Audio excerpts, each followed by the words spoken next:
Google AI Studio Video Generator problem solved. So you try to create a video with Google AI Studio and this pop up saying that you cannot create it. Don't worry, I'm going to show you how to fix it. Just locate your profile icon, click on it, and come here to where it says switch account and come and click on it.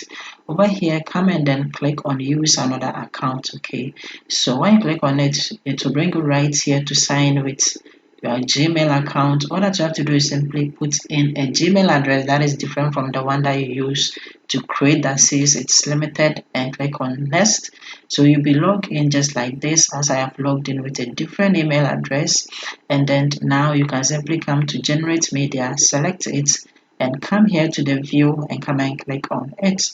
And then you can come and then select the dimension or aspect ratio. So after that, come and then put in your prompt right here.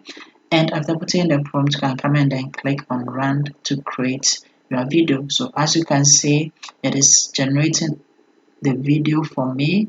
And then from the top, it says that my prompt is being queued. The main reason why you were not able to create the video with the first account was that you have up to 3 videos per day per one account. So when you reach it, you have to simply switch account. So this is how to solve it. Like the video and then see you in my next video.